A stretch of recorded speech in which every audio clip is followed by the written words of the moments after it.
Diallo, and she continues to inspire us and to encourage us in efforts such as this. So I'm here today in hopes that you will enable us to spread the word about the atrocities in Guinea to as wide an audience of the good people of our city as is possible, and to share our plea for intervention on behalf of the people of that nation to end the violations of their civil, their economic, their individual, and collective human rights. My dear friends, Ms. Diallo and Norman Siegel called to ask my help in enlisting the support of other New Yorkers, and I can do no less. People of Guinea have been disappointed time and again in seeking to end the repressive rules of a succession of corrupt leaders since gaining independence from France more than 50 years ago. Their hopes were dashed again on September 28, 2009, the anniversary of their National Independence Day, when 50,000 gathered in the capital city of Conakry to protest the continued postponement of free elections. The slaughter and unspeakable crimes that followed at the hands of the Ghanaian army called the world's attention to the ongoing plight of the people of that nation of 10 million and the abuses of their government.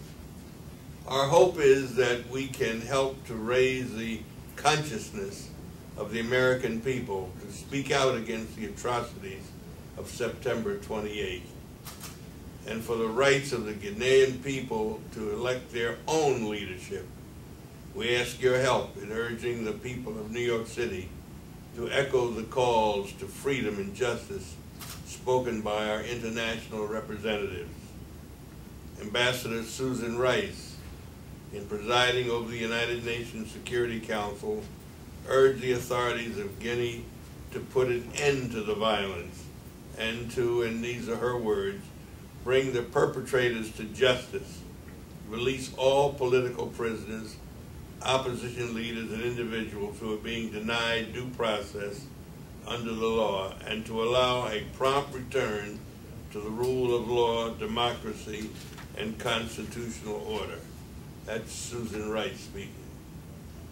Secretary of State Hillary Clinton was appalled and outraged by the killing and raping, and called it, as she said, a vile violation of the rights of the people of that country who had gathered in peaceful protest against the military takeover.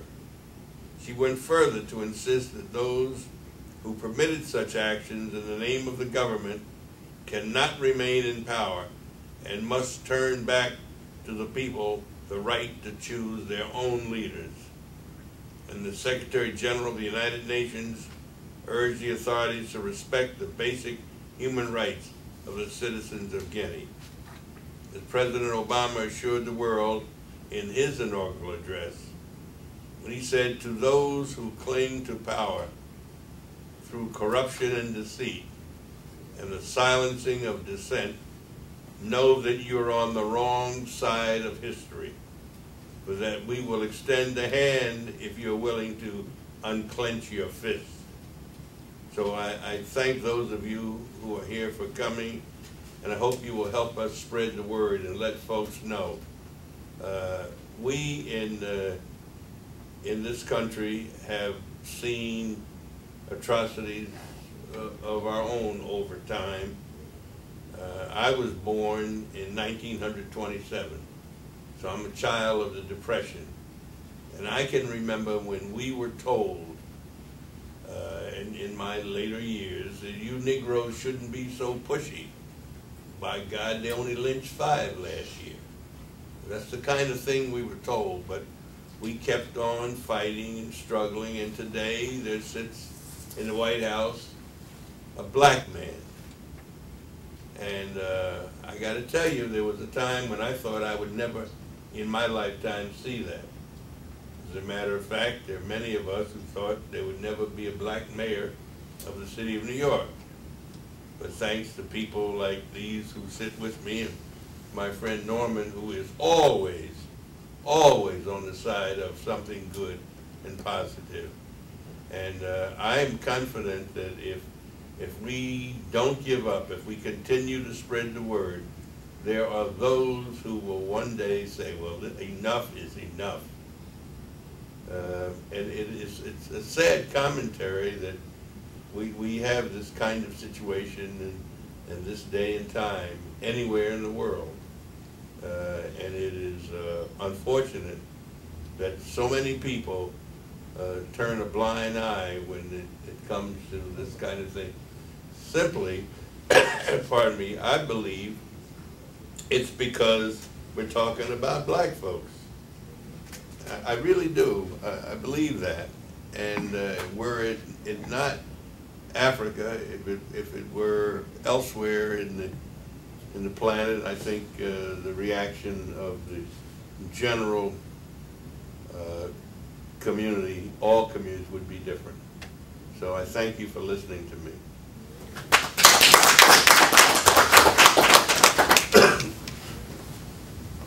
Thank you so much, Mayor Jenkins. And we're gonna go to the next guest speaker, who is Madam Diallo Kadietu. I don't know if you want to hold it. Are you here? No, it's fine. Well, Mayor Jenkins, Norman Siegel, you two are monuments to us because you were the first African American mayor in New York City. You fought through civil rights. Norman Siegel also fought through civil rights. We understood that struggle to push for change is tedious, is hard, but we will not deter because you have set an example to us. I think we are blessed to have you. And I was saying to some of the people yesterday, and my husband also echoed that the true leader for change will be among us today. You are the best friend of Madiba. That is something, we don't take that lightly. We remember in 2009, December 2009, under the call, Norman Siegel and Mayor Jenkins came to join us to rally when the massacre happened in September 2009 in the stadium in Conakry. I was born in the generation of Sekou Touré. That was the hardest thing for us in Guinea. Sekou Touré's tactic was to portray the Fulani tribe as people who are really good for oppression and segregation. We grew up through that. And then there was Lansana Conte. And then we have this violence during Musa Dadis Camara. Now Alpha Conde came to power, dividing our country, pushing all the other ethnicity to be against us Fulani people. And we don't know why. This is why we said if we don't do something, we know Guinea is going to be the next Rwanda. That is really, really serious. The world will not close their eyes and said, one day, if that happened, God forbid, that we didn't know that was coming. So we want you to help us, Mayor Jenkins, to continue your leadership, to reach out to the American community, to help Guinea, the Fulani community, to help us and let Alpha Conde know that really we deserve to live in peace and harmony in Guinea as Fulani tribe. We don't want to become the next Rwanda in Guinea, and that will happen if we don't do something about it. Alpha Conde, what is most troubling to us today, everything you read about him in the press will be the democratic elected president of Guinea. That is dangerous. He's going out and he will be speaking at the United Nations. He was invited by President Obama recently with 3 other African presidents to be among those who are as an agent for change in Africa for democracy. That is insulting to the Fulani people. We want to press so hard.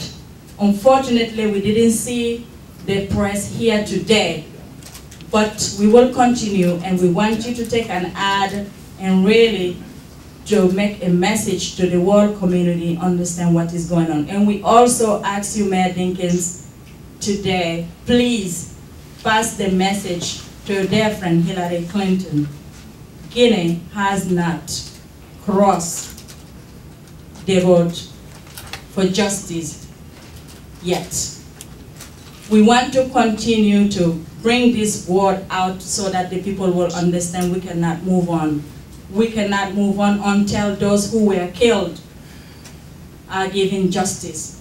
We cannot move on until those women who were raped are given justice. We cannot move on until those children who continue to be targeted by the other ethnicity in Conakry, elsewhere in Guinea, to be left and helped to be educated and given the tools that they need to be successful and give the country what they need. And we need people to be successful, to build up the country, not to kill them. So this is my message to you, Mayor Dinkins, and to Norman Siegel. We thank you so much for not leaving us.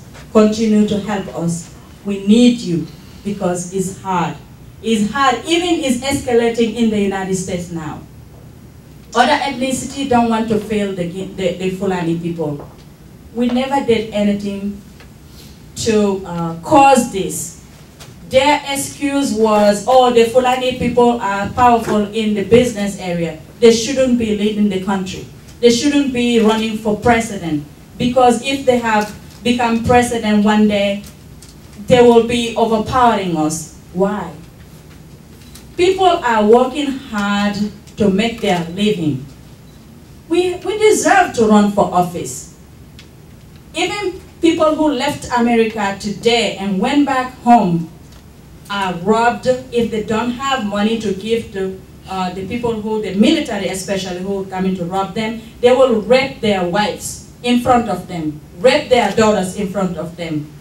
Why I'm not saying September 28, 2009 is still happening is because it's not a mass massacre, but it's continued from day-to-day basis, family to family is going on.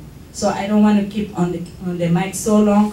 I just want to say that we appreciate your presence and your leadership, and we thank you so much. Help us to see the light through the end of the tunnel. Thank you.